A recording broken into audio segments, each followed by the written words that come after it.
Hello student, physics class में आपका स्वागत है। कल के क्लास में आपने पढ़ा था कि प्रतिबिंब किसे कहते हैं और यह कितने प्रकार का होता है।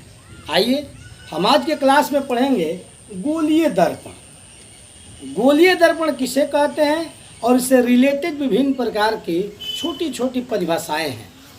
अगर ये हम जानेंगे पूरा इसको तो आगे हम सिद्ध कर पाएंगे कि F बराबर R/2 यानी फोकस दूरी वक्रता त्रिज्या का आधा होता है। कोई दिक्कत?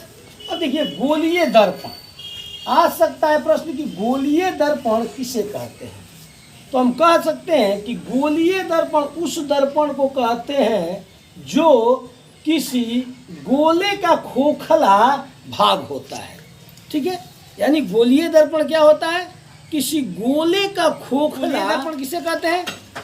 गोलीय दर्पण उस दर्पण को कहते हैं जो किसी गोले यानी किसी गोला के खोखला भाग। आप गोला देखे हैं, गेंद देखे हैं, गेंद गोल होता है ना, इसके खोखले भाग यानी इसके अंदर कुछ रहता नहीं है। अब यही जब हम इसको रंजित कर देते हैं यानी पेंट कर देते हैं, अगर हम इसको पेंट कर दें, ऐसे पेंट कर दें तो यही दर्पण बन जाता है। क्या बन जाता है? दर्पण।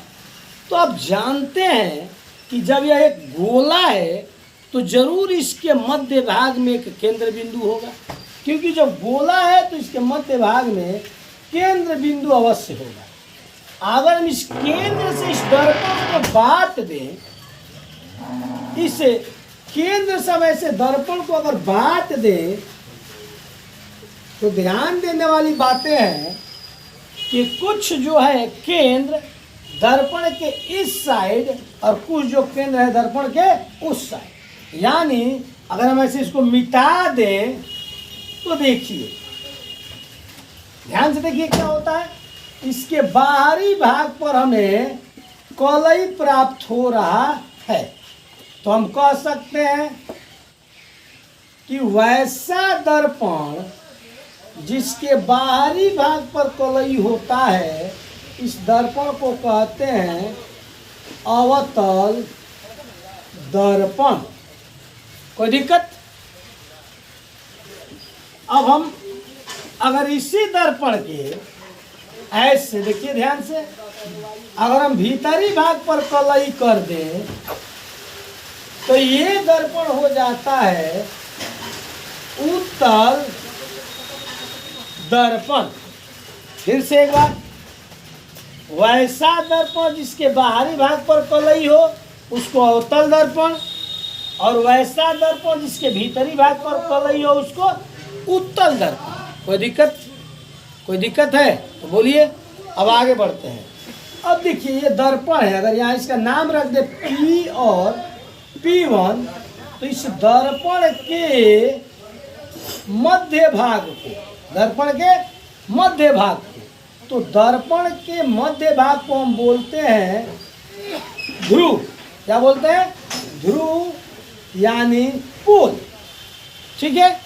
और जब आप देख रहे हैं दर्पण की यहाँ से यहाँ तक चौड़ाई है, यहाँ से लेकर के ऐसे यहाँ तक चौड़ाई है, तो दर्पण के चौड़ाई को कहते हैं द्वारक।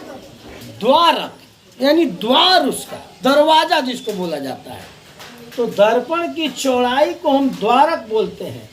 और ध्रुव से खींची गई सरल रेखा, देखिए अब इसको हम मिटाई देते हैं।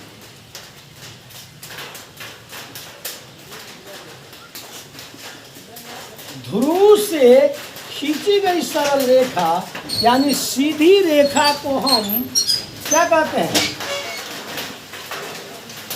प्रधान अक्ष या मुख्य अक्ष कहते हैं।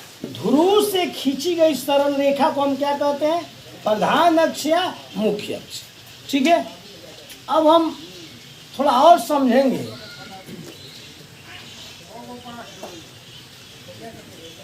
मान लीजिए यहाँ कोई अगर वस्तु रख देते हैं तो दो चार बिंदु पर और फोकस किया जा सकता है। जैसे अगर वस्तु है तो इससे प्रकाश की किरण निकलेगी और प्रधान अक्ष के समानांतर जाएगी और लौटने के बाद यानी परावर्तित होने के बाद प्रधान अक्ष के जिस बिंदु से होकर गुजरेगी उस बिंदु को मुख्य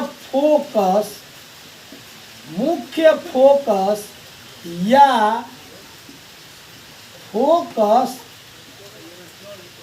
बिंदु कहते हैं।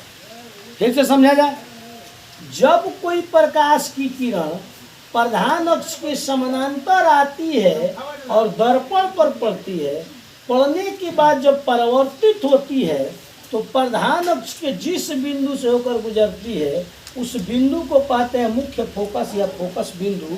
ये सवाल पूछ सकता है आपको परीक्षा में।